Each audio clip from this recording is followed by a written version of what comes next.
J'ai fait l'IPJ à Paris. Et avant, j'étais à Sciences Po Lyon. Donc voilà, j'ai fait 4 ans à Sciences Po, dont un an, enfin une demi-année, 8 mois au Vietnam pendant mes 4 ans de Sciences Po, et après les 2 ans d'IPJ. Voilà pourquoi je suis parti au Vietnam. C'est un pays que je connaissais déjà. J'avais quelques rudiments de langue, même si je parlais pas couramment vietnamien, et que j'ai un peu plus appris sur place. Ça, c'est la première raison, c'était la connaissance du pays, l'envie d'aller y vivre. Et puis la deuxième raison importante, c'est qu'il n'y avait pas de journalistes francophones installés là-bas. Il n'y avait pas de pigistes en fait. Le seul journaliste francophone, c'était la personne qui travaillait pour l'AFP, donc qui était une journaliste d'un bureau, enfin qui ne travaillait que pour l'AFP. Donc il y avait entre guillemets en fait un petit marché à prendre, parce que justement il n'y avait pas de concurrence sur le pays vietnamien. J'ai pigé un an en fait pour l'Express. Je travaillais déjà pour l'Express en fait avant de partir au Vietnam. Et je suis parti en septembre 2009. Voilà. Donc c'était aussi une volonté de pas partir tout de suite. On avait déjà le projet de partir s'installer au Vietnam, mais on avait décidé de passer un an en fait encore on était à Paris, de passer un an dans les médias français, etc. De se faire connaître un peu, et tout en préparant bien en amont en fait le départ au Vietnam. Avant de partir, ça a été un point important, un travail important. On avait déjà commencé à travailler sur l'actualité du pays. Et on avait entamé une tournée des rédactions. On est allé se présenter en fait, en disant bon bah voilà, on va partir. Alors chacun de notre côté. Ma compagne elle a fait les radios, moi j'ai fait les rédactions. On était allé se présenter en se disant bah je pars m'installer au Vietnam le mois prochain. Je sais que vous n'avez pas de correspondant sur place. Est-ce que ça pourrait vous intéresser que je vous propose des sujets, de reportages, etc. Je sais qu'au Vietnam, il va se passer ça dans les 6 prochains mois. Il va y avoir tel rendez-vous. Il y a une élection. Enfin, il y a un renouvellement des dirigeants du Parti communiste, par exemple. Enfin voilà. Donc, la plupart des rédacteurs en chef ou des chefs de service étrangers nous répondaient bah oui, c'est vrai, on a personne. Bah pourquoi pas. Bon, on parle pas beaucoup du Vietnam. C'est vrai que c'est un peu loin, mais pourquoi pas, on verra une fois sur place. Et ça vous permet du coup, après coup, de dire, bah souvenez-vous de moi, je suis passé il y a 2 semaines, ça y est, je suis arrivé, je vous propose ça, ça et ça, dites-moi s'il y a un sujet qui peut vous intéresser, etc. Donc il y a il faut pas partir et puis se dire, bah on verra une fois sur place. En fait, on a un peu préparé le départ, quoi. Avant de partir, on s'était fixé l'objectif de 6 mois. On s'était dit, voilà, on avait quelques économies qui nous permettaient de vivre au Vietnam pendant 6 mois. Ça, je pense que c'est aussi quelque chose à faire au préalable, c'est de se fixer une échéance, de se dire, bah voilà, je me donne 3 mois, je me donne 6 mois, peut-être en fonction de ses économies, en fonction du coût de la vie sur place aussi. Et puis je fais le bilan au bout de ces 6 mois. Si je vois que ça stagne, que ça ne prend pas, bah voilà, il faut pas s'obstiner non plus, quoi. Parce qu'après on peut perdre 2 ans à glander et en se disant bah ça va prendre, ça va prendre. C'est bien de se fixer un objectif. Et après bah nous on a fait le constat qu'on était sur la pente ascendante et que ça valait le coup de continuer. Donc on est resté. Et en même temps on s'était fixé plus ou moins un cap à 2 ans, parce qu'on n'avait pas forcément envie de faire toute notre vie à l'étranger. On voulait rentrer, retravailler de nouveau en France. Et on avait rencontré plusieurs correspondants qui étaient partis à l'étranger auparavant. Et on avait vu qu'il y avait un peu de catégories. Il y avait ceux qui étaient partis et puis qui étaient jamais rentrés, ou alors qui avaient tenté de rentrer mais qui n'avaient pas réussi à se réintégrer en fait professionnellement en France, et donc qui étaient repartis ailleurs et puis qui allaient de pays en pays, etc. Et puis qui feraient peut-être toute leur carrière à l'étranger. Et puis d'autres qui étaient ouais sur 2, 3 ans et qui ont réussi à se réintégrer. Enfin voilà. Et plusieurs nous avaient dit faites gaffe, très rapidement aux yeux des rédacteurs en chef, même si c'est pas forcément vrai, vous pouvez apparaître comme difficilement réintégrable parce que vous avez passé beaucoup de temps à l'étranger. Et on peut penser que vous êtes très solitaire, très autonome, trop autonome parfois pour vivre dans une rédaction. Et donc en 2009, vous êtes parti. Comment s'est passée votre arrivée sur place au Vietnam ? on va dire qu'on a eu à peu près 6 mois d'installation. Au bout de 6 mois, on a commencé à avoir, je dis toujours on parce qu'on travaillait vraiment à deux. On a commencé à monter en puissance, à avoir de plus en plus de collaboration, jusqu'à peu près 1 an où on a atteint notre vitesse de croisière au bout de 1 an et où on ne perdait plus d'argent, où on gagnait suffisamment pour vivre sur place et puis aussi pour rentrer en France de temps en temps, se payer des billets d'avion. Mais c'était possible parce qu'on était au Vietnam, où c'est un pays où le coût de la vie n'est pas très cher. Et ça, c'est aussi une donnée à prendre en compte quand on veut s'installer à l'étranger. Il faut aussi faire le calcul de ce qu'on est capable de gagner, sachant que les tarifs de la pige sont assez bas, et le coût de la vie du pays où on va s'installer. Euh, avec ce qu'on gagnait, on n'aurait pas pu vivre au Japon, par exemple, ou je sais pas moi, aux États-Unis ou au Royaume-Uni, quoi. Le coût de la vie au Vietnam est vraiment très bas. Comment faisiez-vous pour travailler sur place? Le Vietnam est un pays qui suscite pas un intérêt énorme de la part des médias français. C'est un pays lointain. Les médias français suivent pas l'actualité au jour le jour, en fait, de ce pays-là, comme on peut suivre l'actualité, je sais pas, aux États-Unis ou même en Chine. Donc du coup, il y avait un peu deux manières de travailler sur place. D'une part, on suivait l'actualité vietnamienne, et quand on pensait que l'actualité était suffisamment forte pour intéresser les médias français, on essayait de les raccrocher, de leur vendre des sujets d'actualité vietnamienne, mais c'était pas le plus facile. Et puis d'autre part, on travaillait sur des sujets davantage magazines qu'on essayait de relier à l'actualité française d'une manière ou d'une autre. Je prends un exemple. On était au Vietnam au moment de la conférence de Copenhague sur le climat, la précédente, l'équivalent de la COP 21 qui avait eu lieu en 2009 à Copenhague. Et donc on avait fait une série de reportages dans le delta du Mékong, qui est concerné par le réchauffement climatique. Il y a des problématiques de montée des eaux, de cultures qui sont envahies par l'eau salée, etc. Donc ça, c'est des sujets complètement magazines, mais qu'on a reliés à une actualité, qui était la conférence climat, qui était dans tous les journaux français. Et donc on a réussi à placer des papiers, des reportages faits au Vietnam, alors que l'actualité en fait se déroulait au Danemark. Voilà, c'était ce genre de choses. Enfin, voilà, il faut à la fois continuer à suivre l'actualité en France pour pouvoir adapter ses propositions aussi et avoir en fait une sorte de matière, tout un tas de sujets un peu en réserve dans le pays où on est pour dégainer la carte au bon moment, quoi. C'était toujours nous la force de proposition. Encore une fois, parce qu'on était dans un pays qui était en dehors des radars médiatiques des journaux français. J'imagine que si on est installé aux États-Unis, on est probablement plus souvent appelé pour dire bah tiens, on a vu une dépêche AFP qui disait ça, etc. Les seules fois où on a été appelé ou sollicité, c'était un moment où il y avait des typhons et donc RFI nous a appelé pour demander si on pouvait faire un reportage, un sujet, parce qu'il y avait eu pas mal de morts. Et puis il y a une autre fois où Libération m'avait sollicité, c'était au moment du printemps arabe, et donc il faisait une sorte un peu de tour du monde en disant est-ce que ça bouge dans les pays totalitaires, enfin dans les régimes autoritaires, est-ce qu'il y a des conséquences, est-ce qu'on regarde un petit peu ce qui se passe dans le monde arabe, etc. Donc il m'avait demandé si au Vietnam il y avait un début de contestation, un peu sur le modèle de ce qui s'était passé en Tunisie ou en Égypte, etc. Bon, c'était pas le cas, donc malheureusement j'ai pas inventé le truc et je l'aurais pas vendu d'article sur ce sujet-là. Mais voilà. Mais là, encore une fois, c'est un bon exemple en fait d'actualité décalée. Tous les journaux parlent de ce qui se passe en Tunisie, en Égypte, etc. Et on peut se dire bah tiens, si s'était passé quelque chose au Vietnam, ça aurait fait un éclairage. En fait, on parle de la même actualité, mais avec une entrée différente, en disant bah tiens, le printemps arabe a des conséquences dans tel ou tel pays. Et comment est-ce que l'on se crée un réseau une fois sur place, par exemple au niveau des sources? Bah ça prend du temps. C'est ça aussi qui a fait qu'on a mis des mois avant avant de travailler vraiment, j'allais dire à temps plein, mais avant de travailler suffisamment pour gagner suffisamment. Ben, on avait quelques contacts sur place. Moi, pendant mes études, j'ai fait un stage de 8 mois déjà au Vietnam.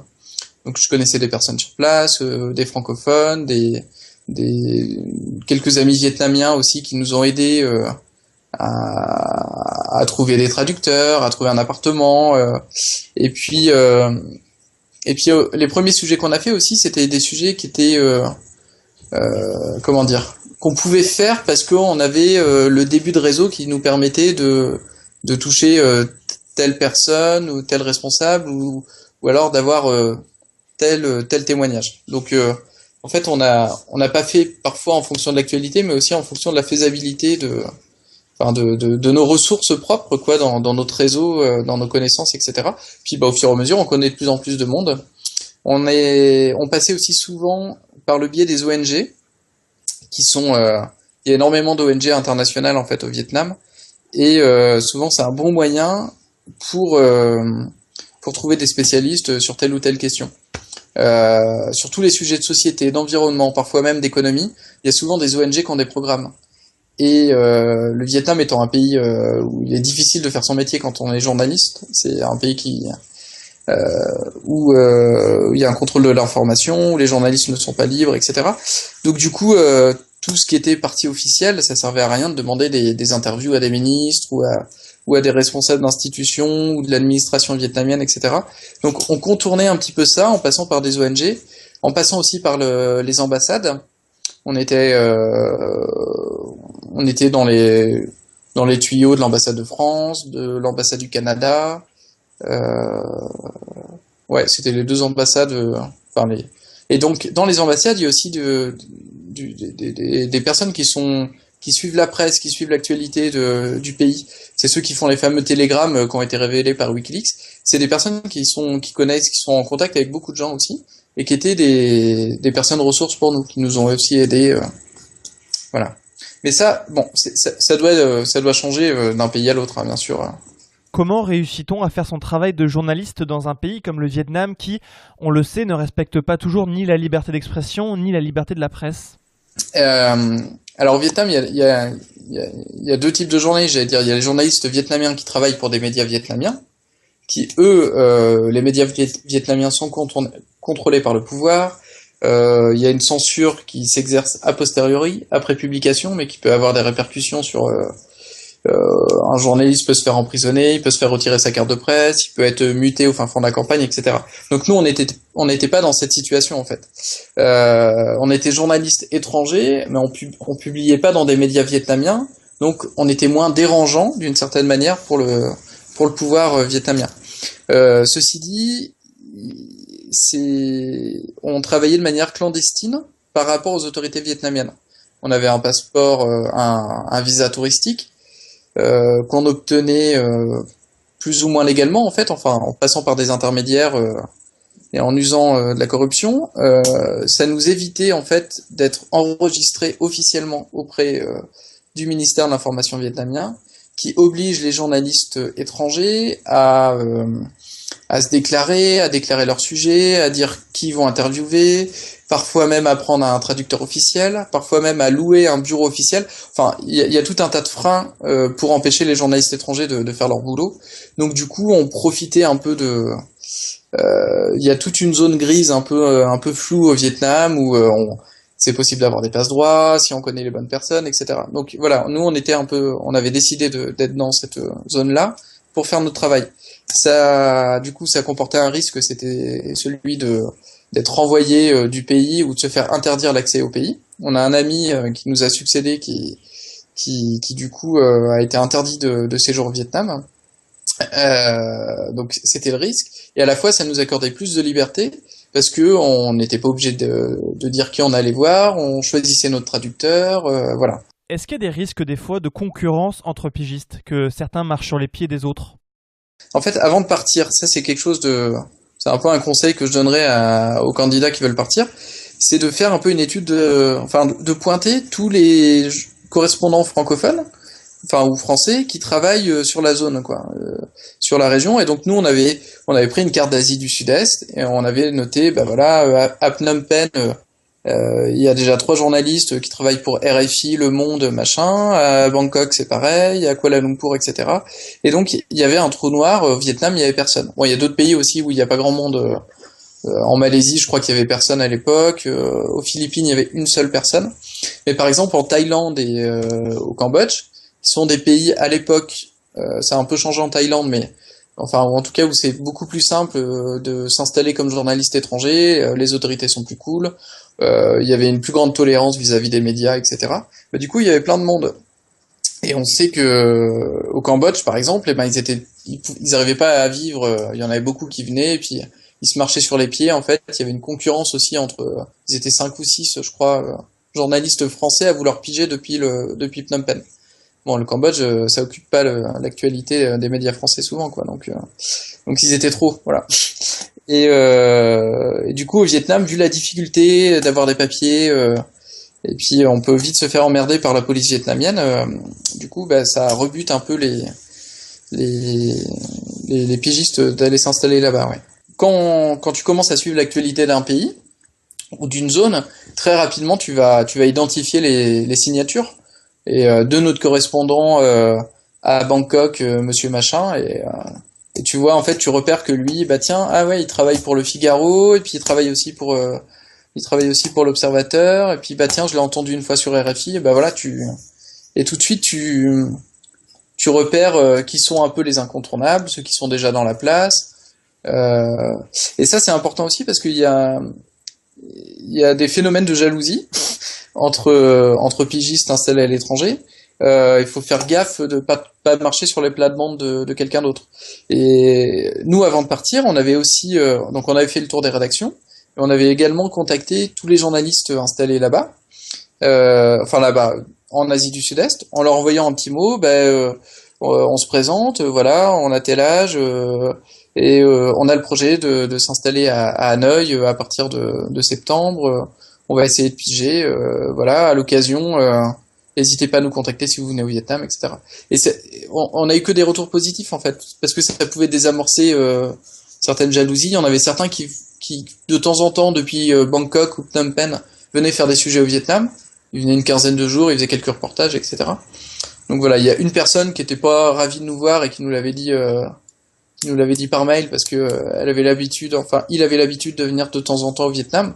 Donc il voyait pas ça d'un bon œil, mais bon, mis à part ça, c'est super bien passé. Et puis ça a été des contacts, ça a été des personnes qu'on a parfois recontactées par la suite, qu'on a vu à Bangkok parce qu'on allait de temps en temps en Thaïlande. Enfin voilà, c'est bien de se signaler en fait. Les pigistes à l'étranger forment vite c'est un réseau aussi. En particulier les correspondants de RFI, qui en fait, il y a régulièrement des mail lists qui sont envoyés par des rédacteurs en chef de RFI, où il y a tous les correspondants étrangers, et parfois il y a des échanges entre correspondants d'un pays à l'autre.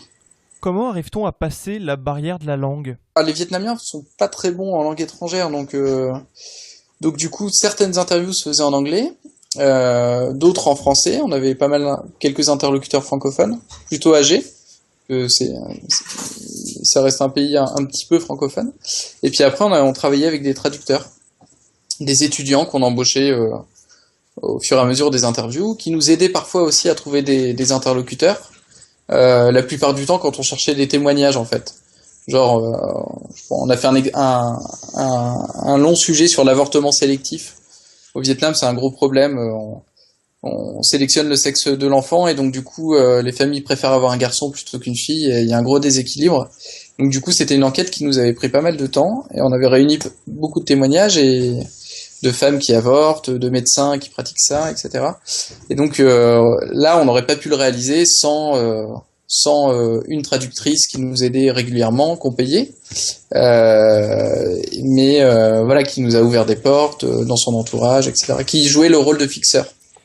Et par mois, vous écriviez à peu près combien d'articles ?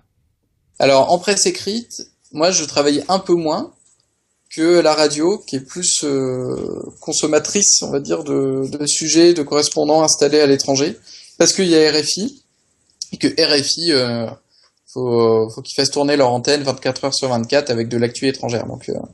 Donc ma compagne Marie travaillait énormément enfin énormément. Elle faisait au moins 1 à 2 sujets par semaine pour RFI. Auxquels se rajoutaient parfois des participations à des émissions de RFI. Voilà. Et à côté, elle travaillait une ou deux fois par mois pour France Inter ou France Info, et à peu près autant pour la radio suisse et la radio belge, quoi. Donc les radios payent un peu moins bien que la presse écrite, mais vous fait plus travailler. Et RFI est vraiment c'est un peu l'incontournable. Et, et si on n'a pas RFI quand on va s'installer à l'étranger, c'est beaucoup plus difficile. Voilà. Et moi, en presse écrite, j'arrivais à peu près à caser un article par mois à Libération. À peu près autant au soir, autant. C'est vrai que nous, on a très peu travaillé pour les télés, mais certains correspondants le font. On a travaillé une fois pour la télé suisse romande. Donc on n'avait pas de caméra, on n'avait pas de matos sur place, mais c'était juste un commentaire sur des images d'agence. Mais il faut penser aussi aux télés qui travaillent très bien. Et si vous avez des notions de caméra, voilà, ça peut être un bon plan, surtout que les télés payent beaucoup mieux que les radios et beaucoup mieux que la presse écrite. Donc voilà, pour répondre à votre question, j'arrivais à peu près à placer un article ou deux articles maximum dans chacun des 3 quotidiens pour lesquels je travaillais. Et ensuite, je faisais des reportages pour des magazines. C'est difficile à dire si j'en faisais 2, 3 ou un seul par mois, parce que ça dépendait vraiment des mois. Voilà. Parfois, tout était publié le même mois. Enfin, voilà, c'est un peu difficile de vous dire précisément, quoi. Et en termes de salaire, on arrive bien à vivre en tant que pigiste à l'étranger? Je sais pas, grosso modo, ça devait tourner autour de 800 ou 1000 euros, les très bons mois. Alors, ça paraît très peu, et d'ailleurs, c'était un peu une difficulté quand on est rentré en France, quand on cherchait à louer un appartement pour faire comprendre que on gagnait 800 euros et que tout allait bien précédemment. Non, à deux, on était plus aux alentours de 1500, entre 1500 et 2000, quoi. Mais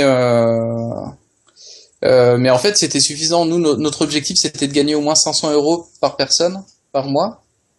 Donc voilà, on l'a à peu près atteint au bout d'un an, comme je disais. Et, certains mois on le dépassait, certains mois on était en dessous, mais grosso modo, la moyenne sur un an faisait qu'on était au-dessus. Vous n'avez pas pensé à piger pour des médias anglophones, par exemple? Je parle pas assez bien anglais pour l'écrire. Et il aurait fallu que je travaille avec soit un anglophone et qu'on fasse des sujets en commun, ou alors avec un traducteur pour traduire mes articles. Ouais. Et ça, c'est une piste aussi à explorer. Enfin, si vous parlez assez bien anglais ou même une autre langue, je sais pas, si vous parlez allemand, italien, d'aller vendre vos sujets aussi aux médias d'autres langues. Mais moi, voilà, je suis pas capable d'écrire un article en anglais, quoi. Donc je l'ai pas fait. Mais enfin, j'ai un ami qui s'est installé ensuite au Vietnam et qui travaillait, lui, il a travaillé un petit peu en binôme avec un journaliste américain qui était le correspondant du Washington Post. Et alors, je crois qu'ils ont fait quelques articles en commun, etc. Et ensuite, ils ont dû partager les revenus, quoi. Mais ça, c'est vraiment une piste aussi enfin, si vous avez les capacités d'écrire en anglais, en plus, ça démultiplie le nombre de médias que vous pouvez toucher, quoi, c'est sûr. Et une fois que vous avez décidé de rentrer en France, comment est-ce que vous avez préparé votre retour? Le retour en France, on l'a préparé environ 6 mois avant. On est rentré une fois en France. On a repris contact avec des rédactions en disant bah voilà, on va rentrer en France à partir de telle date. Ma compagne, par exemple, elle a trouvé un contrat de remplacement à RFI. Elle les avait prévenus suffisamment à l'avance pour elle fasse un contrat de remplacement de 2 mois, je crois, de souvenir, à RFI. Moi, du coup, je suis rentré de nouveau dans le planning du service pour lequel je travaillais à l'Express. Enfin voilà, on a essayé de le préparer au maximum. Ça se prépare aussi en refaisant de nouveau des économies, quoi, parce qu'il y a toujours une zone un peu d'atterrissage.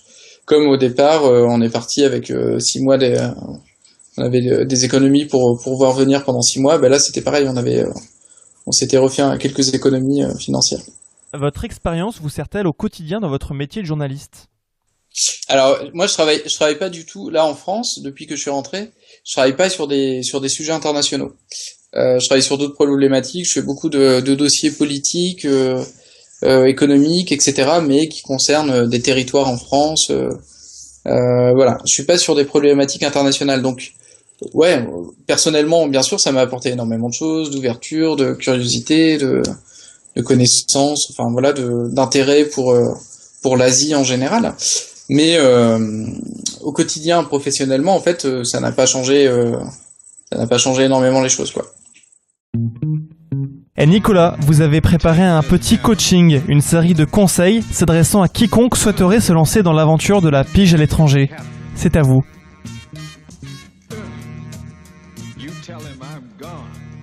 Il y a bien sûr le choix du pays. Donc, comme je vous ai dit, c'est hyper important de faire une étude de marché, de voir s'il y a un créneau à prendre dans tel pays ou dans telle zone. Ça, c'est primordial parce qu'il y a énormément de pigistes qui partent s'installer dans des zones qui sont déjà saturées, comme je vous disais, et qui en fait galèrent et n'arrivent pas à vivre, quoi. Faut aussi réussir à calculer l'intérêt des médias pour le pays et essayer de se dire bon bah voilà, sur tel pays je serais capable de vendre tant de reportages par mois, et ça vous permettra aussi de voir si votre projet est viable économiquement. C'est vachement important en fait. Peut-être que je parle beaucoup d'argent, mais c'est une donnée qui est indispensable, quoi, à prendre en compte. Il faut faire en fait ce ratio entre l'intérêt des médias, le coût de la vie sur place et quel volume de piges vous pouvez espérer en fait produire dans ce pays en fonction de l'actualité du pays, en fonction de l'intérêt du média, de l'éloignement du pays, etc. Donc voilà pour le choix du pays. Et je pense qu'il y a des pays où je sais pas, du coup dans la zone par exemple s'installer au Laos, c'est peut-être pas le Vietnam, déjà c'est un peu tangent, mais on va dire que le Laos 8 millions d'habitants je crois, enfin voilà, on n'en parle vraiment jamais dans les médias français. Faut pas aller s'installer au Laos, quoi. Ou à moins d'avoir un projet à côté et puis de vendre un article tous les 3 mois, mais voilà, sinon c'est difficile. Et puis il y a aussi la faisabilité en termes de papier. C'est impossible d'aller s'installer comme pigiste en Corée du Nord. Enfin voilà, là je vous apprends rien, mais faut aussi avoir au minimum connaissance des lois sur place pour savoir comment il est possible de s'installer. Moi, j'ai un ami qui s'est installé à Moscou, par exemple, pendant une période. Bon, bah c'est aussi pas évident en termes de papier, etc. Même si c'est pas aussi compliqué qu'au Vietnam, mais voilà, il faut aussi être bien renseigné là-dessus. Donc avant le départ, faut bosser l'actualité du pays, ce qui vous permet de commencer à être spécialiste du pays quand vous allez démarcher les rédactions pour vous présenter et pour commencer à leur parler du pays. Si vous débarquez en disant bah je vais m'installer au Pérou, bon, je sais pas trop ce qui s'y passe, mais bon, mes parents sont allés en vacances là-bas, ça a l'air intéressant, machin. Ça passe pas, quoi. Il faut aller. Je vais m'installer au Pérou, il y a une élection présidentielle là-bas dans 2 mois, il y a telle problématique qui concerne tel secteur. Je sais que le pays est le premier exportateur de quinoa et que du coup il y a des enjeux socio-économiques là-dessus. Ça pourrait faire un super reportage. Voilà, faut déjà en fait passer pour un spécialiste du pays. Même si vous maîtrisez pas tout et tout, faut donner cette impression-là quand vous allez démarcher les rédactions. Ça vous donne de la crédibilité et quand on part s'installer dans un pays lointain, etc.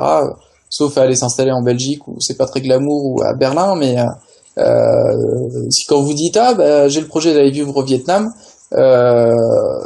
face à un rédacteur en chef qui a 15 ou 20 ans de plus que vous, il peut vite penser ouais bah tu vas aller te balader pendant 2 ans au Vietnam et puis ne pas vous prendre au sérieux, quoi, parce qu'il y a énormément de jeunes journalistes qui terminent leurs études et qui ont envie aussi un peu de découvrir le monde, etc. Et qui ont du mal en fait à avoir suffisamment de crédibilité auprès des rédacteurs en chef. Donc voilà, ça c'est il faut convaincre ces gens-là que vous n'êtes pas des touristes, que vous allez vraiment là-bas pour bosser. Faire un voyage sur place si vous connaissez pas le pays, c'est indispensable à mon avis pour même créer un début de réseau. Et puis tout simplement voir si vous êtes compatible avec ce pays-là. Avoir quelques économies, comme j'ai déjà dit, histoire d'amorcer la pompe.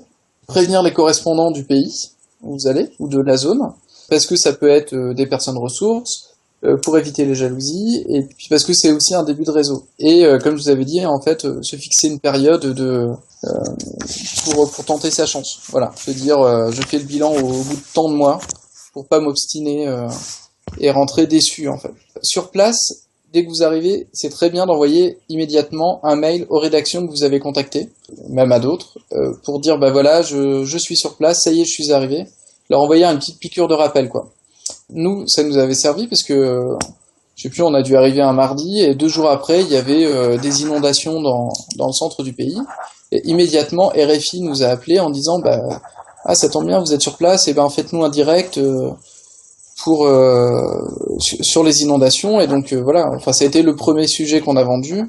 Et si on avait oublié de les prévenir, enfin si on avait dit bon bah on passe une semaine à s'installer, enfin voilà, on perdait déjà un sujet quoi. Même si vous n'avez pas encore de proposition précise, c'est bien d'envoyer un mail en disant je suis arrivé, voilà mon numéro de téléphone local et je vous envoie des propositions dans les 2 semaines qui viennent, etc. Après, il faut lancer des propositions et beaucoup en fait.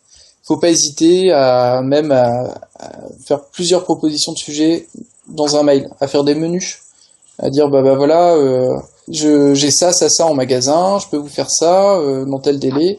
À les relancer. Il faut pas non plus harceler les rédacteurs en chef ou les chefs de service, mais vous les relancez une fois par mail et puis une fois par téléphone. En fait, surtout aujourd'hui, enfin, vous pouvez télécharger des applis et appeler un peu partout dans le monde. Donc voilà, faut pas hésiter à passer des coups de téléphone.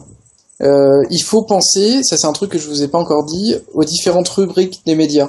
Quand on est installé à l'étranger, on pense tout de suite à la rubrique internationale. Et en fait, moi j'ai beaucoup travaillé pour d'autres rubriques.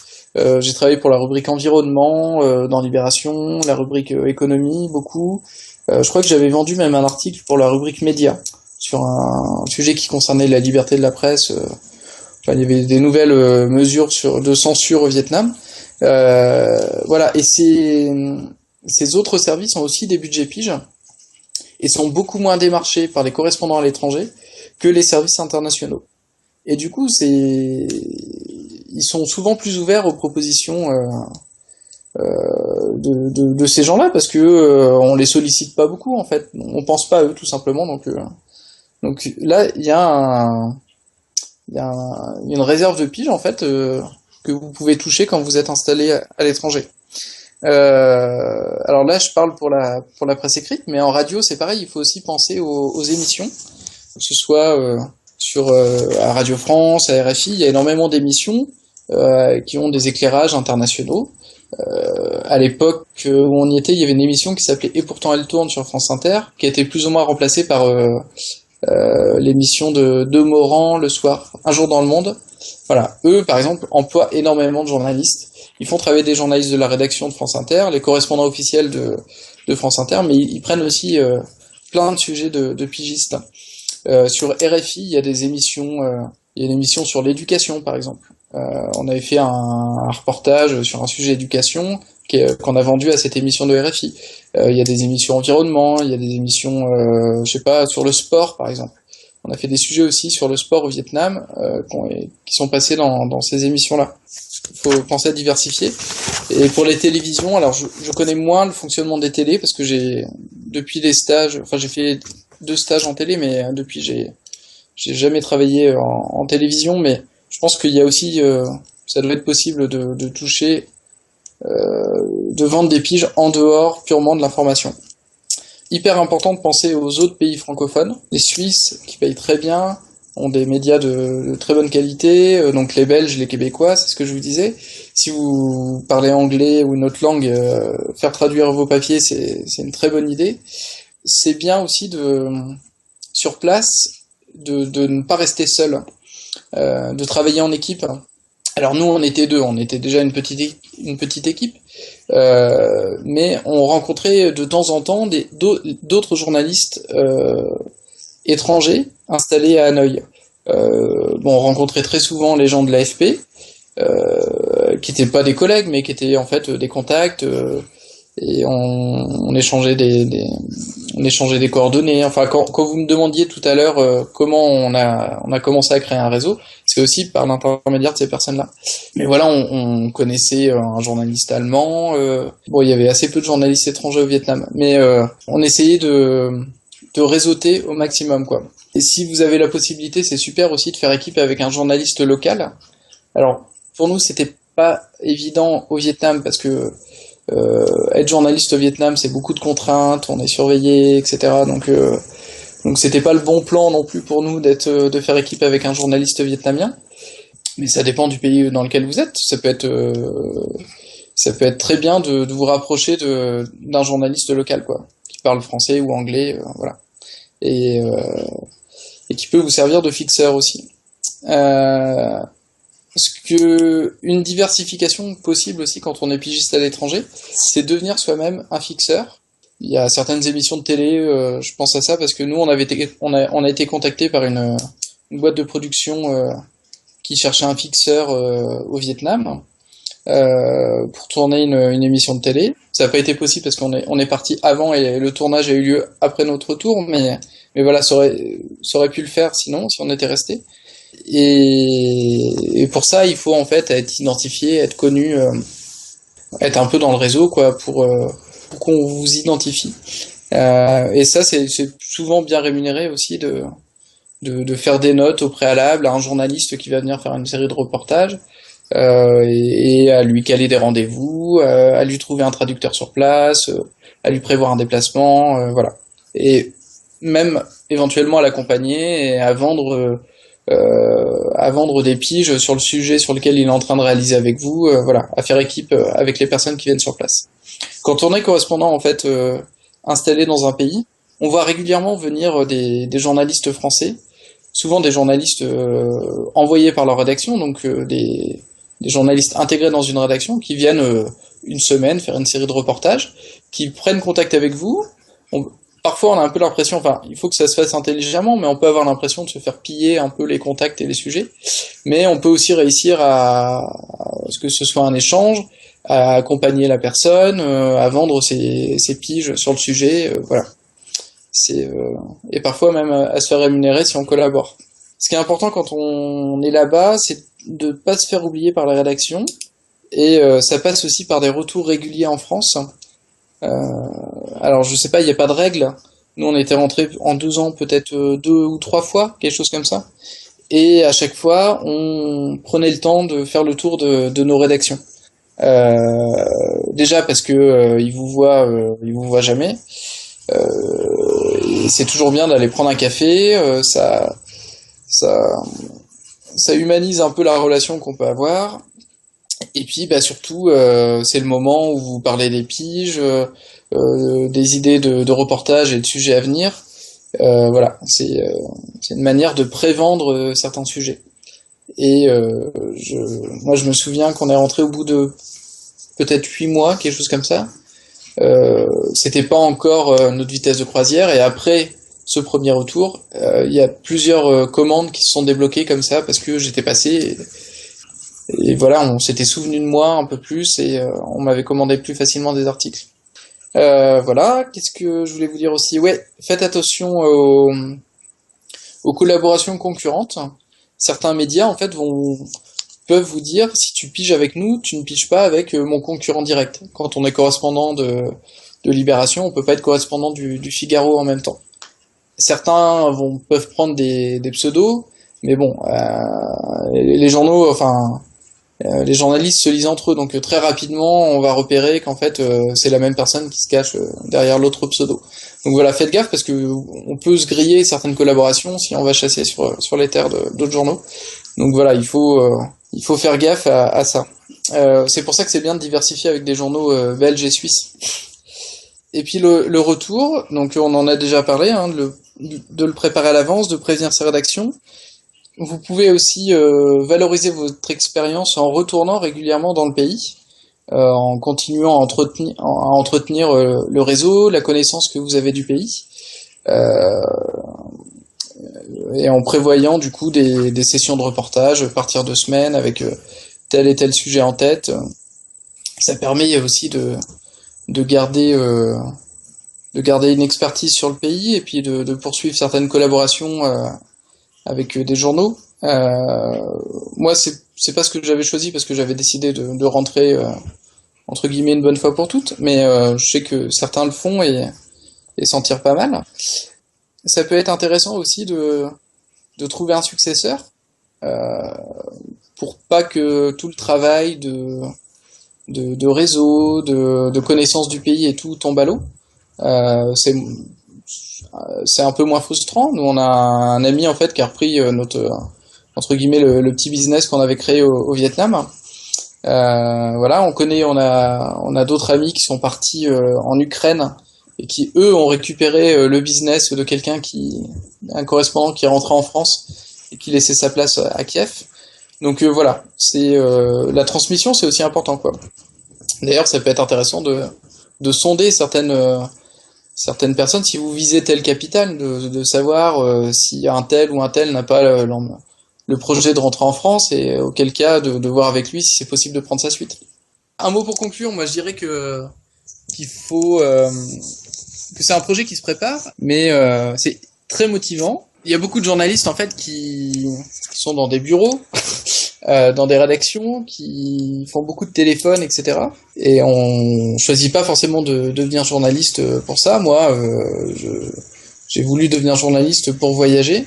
Et donc du coup là, c'était l'aboutissement un peu de cette ambition-là de partir m'installer à l'étranger. Ça, on va dire, c'est le côté rose. Et il faut pas s'interdire de vouloir aller vers ça. Après, c'est une expérience qui sera d'autant plus épanouissante, réussie et satisfaisante si elle est bien préparée en fait, et elle est bien calculée quoi. Et c'est bien enfin moi j'encourage ceux qui ont de la motivation pour partir et tout, mais faut pas seulement partir à la fleur au fusil avec toute la bonne volonté du monde. Faut être vachement méthodique et hyper professionnel quoi. Quand je vous disais qu'il faut pas apparaître comme des touristes auprès des rédacteurs en chef, ça c'est un point qui est vachement important.